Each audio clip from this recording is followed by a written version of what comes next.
Hello and welcome to another episode of Pages from Apache County History with Dolly Patterson. I hope that my topic today is as interesting to you as it has been for me as I've researched it further. In 2014, all of our libraries in the Apache County Library District held photo preservation events in our communities to help try and gather and preserve historical photos. The photos that we received at our Sanders event are really what sparked my interest in this topic today. The historical photos that you see in the video were contributed by members of the McCarroll family and are used with permission. There are a few of Bert McCarroll, a couple of the McCarroll Ranch at Chambers, and the rest are historical photos of the clay mine at Sanders. And most of them were taken in the 1940s and 50s.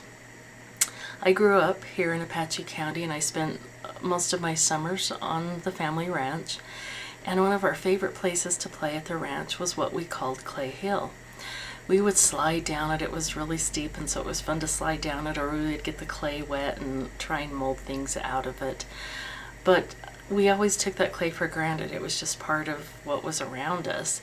And I know I have taken it for granted as I drive around our county and see the beautiful hills of clay. The photos from the Sanders event sparked a greater interest in this clay, or bentonite, as the mineral is more commonly known. When I first started working on this episode, I had in mind a nice little chronological timeline of sorts. But as I dug further into the history of the bentonite and sand mines near Sanders, I realized that there have been way too many companies and corporations involved, and I don't have near the time to sort that all out. So I hope you enjoy what I was able to put together. Charles Albert McCarroll, or Bert as he was known, was born in 1897 in Ohio, but his family moved to Arizona while he was still a baby, and he lived his life in Arizona, mostly in the Sanders Chambers area. His family had a ranch at Chambers. He was a rancher and cattleman, but also key in the beginnings of bentonite mining in the Sanders area.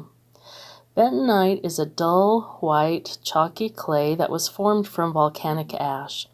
Centuries ago, the ash drifted from volcanoes and was carried by the winds until it settled into what was then a mighty inland lake.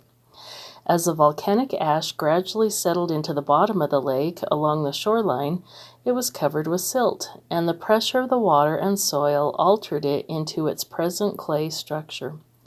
The lake disappeared, and the bentonite strata was left covered by 60 to 100 feet of earth. Clay products have been produced in Arizona since 1894. Historically, Navajo Indians used outcroppings of the clay to clean, whiten, and increase the weight of wool for Navajo rugs. The right bentonite, combined with the right processing, make it fit for a wide variety of uses, from edible oil purification, foundry sand binders, and feed additives to drilling fluids. Two of the main processes used on bentonite are acid activation and alkaline activation. Acid activation makes it useful for edible oil refinement and purification of mineral oils and biofuel feedstock. Alkaline activation makes it useful for things such as foundry sand binders, civil engineering, paper, detergents, and much more. Bentonite production began at the Allentown mine in 1924. Allentown is east of Sanders between Houck and Lupton, and the Chambers mine in 1926. In 1933, strip mining of the extensive deposits in the Cheeto district commenced. This area is all part of what is called by geologists as the Badachi Formation. Production increased each year to a peak of 270,000 tons in 1957. In about 1961, the mining and production of specialty sands also began out of the same area. The sand is about 97% silica and is suitable for use as a proppant in hydraulically fractured oil and gas wells. Proppant is a gritty material with uniformly sized particles that is mixed in with fracturing fluid during the fracking process to hold open fractures made in the ground. There are a variety of different types of proppant, including naturally occurring sand and man-made proppants. During the 1920s to 30s, Mr. McCarroll had a mine in the Chambers area, contracted to Filtrol Corporation, where most of the clay was shipped to Jackson, Mississippi for processing.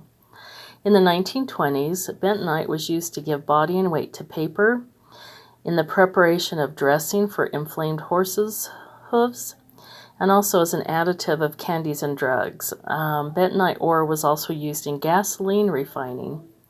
In the late 1930s, Mr. McCarroll and his then partner C.E. Gurley of Gallup, New Mexico, obtained leases from the Santa Fe Pacific Railroad, who owned the land near Sanders, and began mining at the Cheeto Mine about 5 miles southeast of Sanders.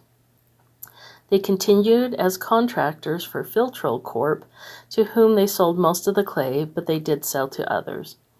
From 1923 to the early 1940s, Filtrol's principal source of supply was the bentonite clay in Apache County, Arizona. In 1949, Mr. McCarroll and Mr. Gurley entered into new leases with Santa Fe, and part of the conditions of this lease required that they mine and ship minimum tonnages of clay, or Santa Fe had the option to terminate. Under this agreement, Mr. McCarroll was to receive as compensation an amount equal to the expenses of the operation, plus about $5,400 per annum. It was for a period of 5 years, commencing on January 1st, 1950. Mining clay at the Cheeto deposit required the removal of overburden, which was 80 to 100 feet thick, in order to reach the clay bed. The clay bed was about 4 feet thick on average. Overburden removal required the use of heavier equipment than the actual mining. After Mr. McCarroll removed the overburden, he mined the clay as Filtrol Corp. Designated its needs. Filtrol determined the pits to be mined, the overburden removal policies, the rate of clay removal, and so forth. Mr. McCarroll, at Filtrol's expense, built a road over which the Cheeto clay was trucked from the mine to the railroad for shipment to Filtrol's plants. Filtrol also negotiated with Santa Fe for an extension of the railroad siding used in loading clay for the shipment from the Cheeto mine. Santa Fe agreed to and did extend the railroad siding because of the large volumes of clay shipped over the Santa Fe system. By around 1960, after many disagreements between Filtrol and Mr.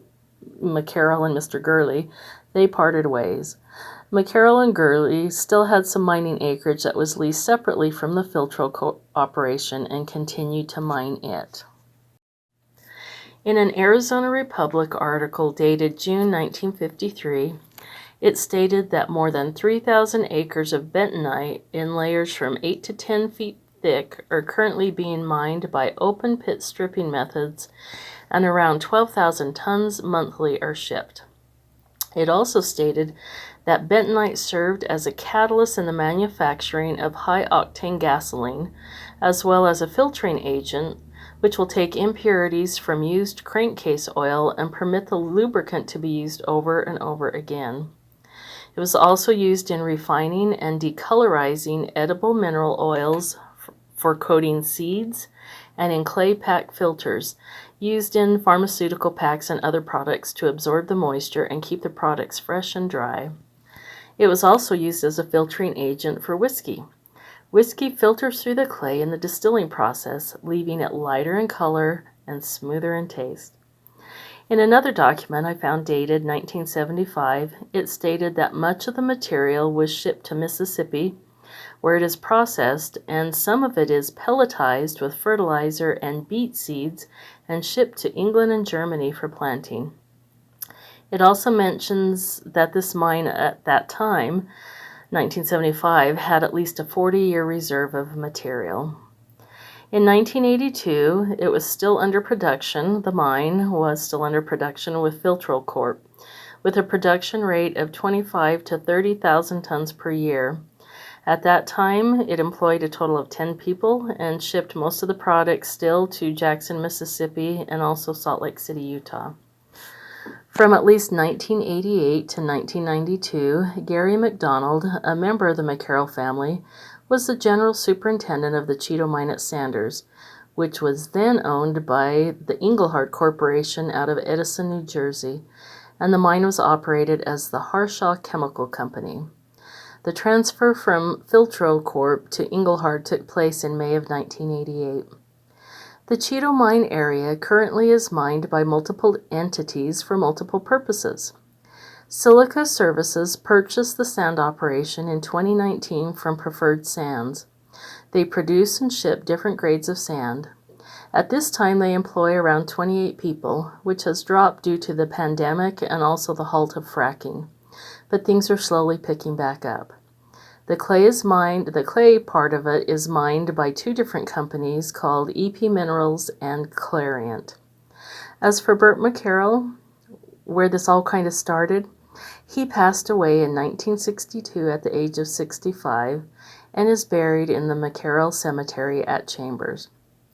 He was very active in Apache County, serving at different times as a deputy tax assessor, deputy sheriff, was on school boards and actively campaigned for a school district at Sanders, and was also an Apache County supervisor. His descendants still live in the Sanders-Chambers area. Thank you, and please join us next time for another episode of Pages from Apache County History.